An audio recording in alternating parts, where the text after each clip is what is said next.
Assalamualaikum warahmatullahi wabarakatuh. Apa khabar anak-anak Ustazah?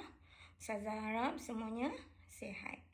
Okey anak-anak, hari ini kita akan belajar bidang ibadat unit 3, tajuk Bulan Penyucian Jiwa. Okey, kita akan belajar muka surat 129 hingga muka surat 134. Okey anak-anak, mari lihat tajuk Bulan Penyucian Jiwa.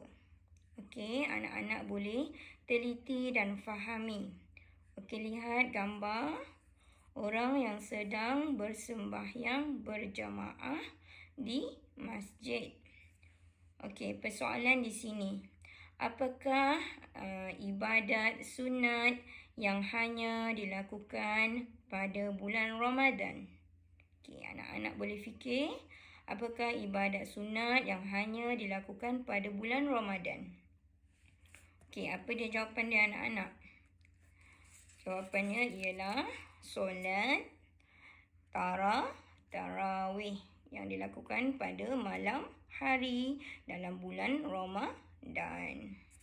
Okey, anak-anak boleh lihat muka surat 130. Okey. Baca dan ulang. Okey. Pengertian puasa. Apakah pengertian puasa? Okey.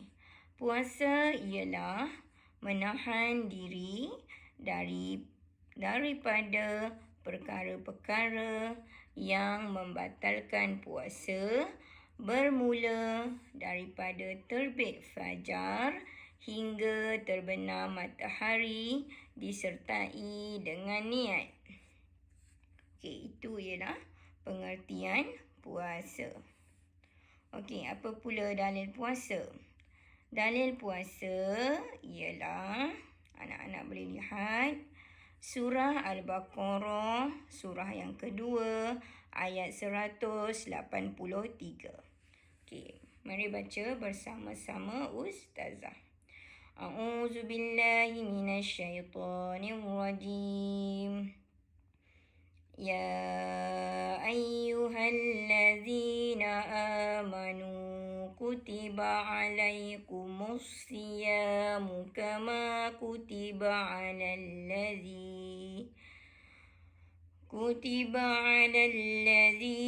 min qablikum la'allakum tattaqun. Sadaqallahul azim. Okey, maksudnya, wahai orang-orang yang beriman, kamu diwajibkan berpuasa sebagaimana diwajibkan atas orang-orang yang dahulu dari kamu, supaya kamu bertakwa. Okey, boleh anak-anak? Okey, mari kita lihat hukum puasa. Hukum puasa berdasarkan dalil di atas diwajibkan bagi semua umat Islam yang mampu menunaikan puasa pada bulan Ramadan. Okey, boleh anak-anak? Jadi hukum berpuasa adalah wajib bagi yang mampu. Okey. Rukun puasa. Ada berapa rukun puasa? Anak-anak boleh lihat di sini. Ada dua. Okey, yang pertama, niat. Okey, baca bersama-sama Ustazah ya. Nawaitu sawma ghadin an adai fardi syahri Ramadana hadhihi sanati lillahi ta'ala. Okey, maksudnya, sahaja aku berpuasa esok hari untuk menunaikan fardu Ramadan tahun ini kerana Allah Ta'ala. Okey, nombor 2. Rukun yang kedua ialah tidak melakukan perkara yang membatalkan puasa. Okey, mutiara di sini ialah patuh kepada perintah Allah Subhanahu Wa Taala dan merasa keberadaan Allah Subhanahu Wa Taala. Okey, boleh anak-anak? Okey. Muka surat 131. Okey, syarat wajib puasa.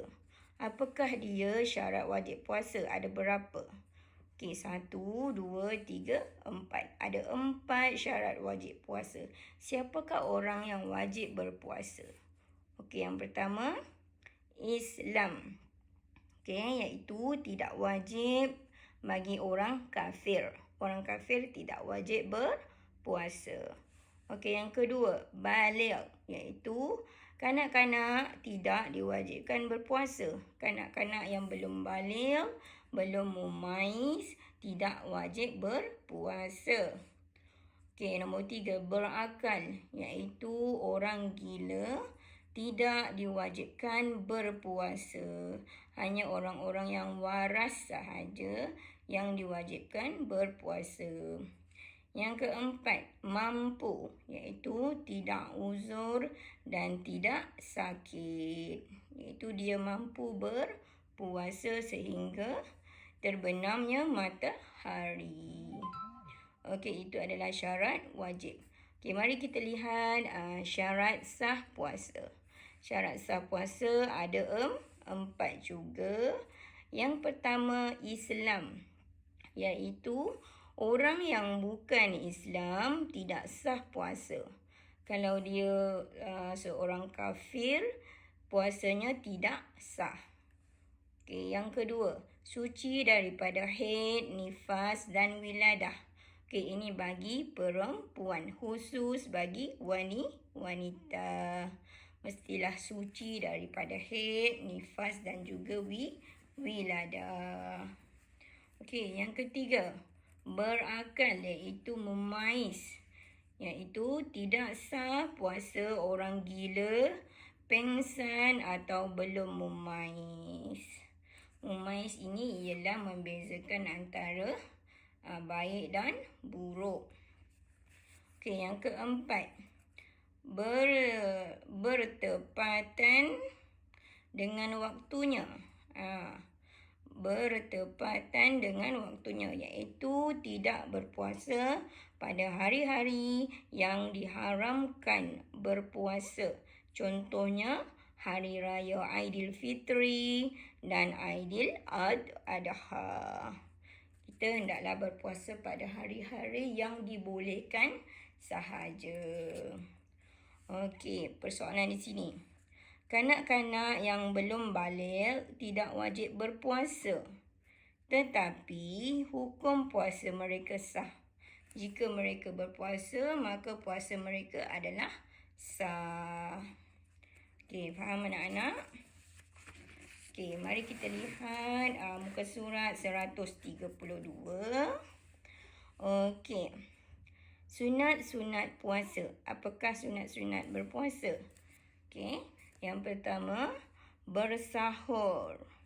Yang kedua, melewatkan sahur. Okey, contohnya kita sahur pukul 5 ataupun pukul 5.10 ke 5.15 ke. Jadi kita hendaklah melewatkan sahur.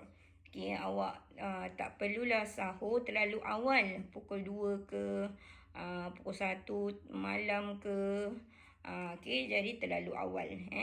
Jadi kita hendaklah melewatkan sahur.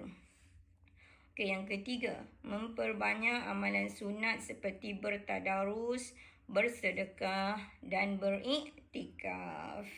Beriktikaf ialah iaitu berada dalam masjid dengan niat untuk mendapatkan keredaan Allah. Iaitu berada di masjid dengan niat untuk mendapat keredaan Allah. Mengaji, berzikir ataupun sebagainya. Okey, yang keempat, menyegerakan berbuka. Okey, kalau dah buka, dah azan, maka cepat-cepatlah berbuka puasa. Okey, berdoa sebelum berbuka. Sebelum berbuka puasa, hendaklah berdoa kerana doa ketika itu adalah makbul ataupun diterima oleh Allah. Okey, kemudian seterusnya berbuka dengan tamar. Okey, sebelum makan kita minum air, lepas tu makanlah buah tamar, buah kurma. Itu adalah sunat-sunat puasa. Seterusnya memberikan makanan kepada orang lain untuk berbuka puasa, iaitu bersedekah makanan kepada orang-orang yang berpuasa juga. Okey, mutiara di sini ialah sabar dan tabah dalam menghadapi cabaran hidup. Sabar ketika berpuasa. Okey, boleh anak-anak? Okey, muka surat 133. Okey. Baca dan fahami. Perkara-perkara yang membatalkan puasa. Perkara yang membatalkan puasa. Apakah perkara yang membatalkan puasa? Okey, yang pertama, muntah dengan sengaja. Muntah dengan sengaja, puasanya terbatal. Pengsan dan mabuk sepanjang hari, gila walaupun sekejap. Okey. Kalau pengsan dan mabuk sepanjang hari, puasa terbatal. Gila walaupun sekejap juga adalah puasanya terbatal juga. Okey, seterusnya haid, nifas dan wiladah. Apabila keluar haid, darah nifas dan juga darah wiladah juga adalah batal puasa. Okey, seterusnya murtad, iaitu keluar daripada agama Islam, maka puasanya terbatal. Okey. Seterusnya, mengeluarkan air mani dengan sengaja bagi lelaki juga menyebabkan puasanya terbatal. Okey, seterusnya, memasukkan sesuatu melalui rongga terbuka, sama ada makan, minum dan sebagainya, juga menyebabkan puasa terbatal. Okey, boleh anak-anak? Okey, seterusnya berjima pada siang hari, iaitu orang yang telah berkahwin, suami isteri, melakukan hubungan pada siang hari menyebabkan puasa terbatal juga. Okey, faham anak-anak? Okey. Muka surat 134. Baca dan hayati. Okey. Kepentingan berpuasa dari segi rohani, jasmani dan juga kepada masyarakat. Apakah kepentingan berpuasa Ramadan? Okey, untuk rohani iaitu dalaman jiwa, iaitu mendekatkan diri kepada Allah Subhanahu Wa Taala. Yang kedua, melatih diri agar bersifat amanah, ikhlas dan sabar. Okey, itu adalah untuk rohani dalaman kita. Okey, daripada segi jasmani, iaitu tubuh badan kita, berpuasa menghindarkan penyakit yang berpunca dari perut. Kena rehatkan organ dalaman kita. Okey. Seterusnya, merehatkan organ dalaman badan. Ya, seperti yang Ustazah cakap tadi. Apabila kita berpuasa, organ dalaman kita juga rehat. Jadi, kita pun bertambah sihat. Okey, kepentingan berpuasa Ramadan kepada masyarakat. Apakah kepentingannya? Yang pertama, mengikis sifat kedekut dan sombong. Apabila kita berpuasa, menyebabkan kita tidak kedekut, iaitu kita bermurah hati ataupun kita rajin bersedekah, dan juga tidak sombong. Okey, kita berkawan dengan semua orang, dengan jiran-jiran, dengan kawan-kawan, kita juga tidak sombong. Okey, yang kedua, mendidik masyarakat agar tidak boros dan membazir. Kita berpuasa, kita tidak boros dan membazir. iaitu kita berjimat, cermat dalam berbelanja. Okey, faham? Okey, yang ketiga, menyemai perasaan kasih sayang sesama manusia, iaitu apabila kita berpuasa, kita rajin bersedekah kepada jiran, kepada rakan-rakan kita dan juga kepada orang lain yang berpuasa. Maka timbullah rasa kasih dan sayang antara satu sama lain. Okey, faham anak-anak? Okey. Okey, rumusan di sini, puasa ialah amalan wajib umat Islam yang memberikan banyak kebaikan. Okey, melalui puasa umat Islam dapat membentuk akhlak yang mulia. Okey, faham anak-anak?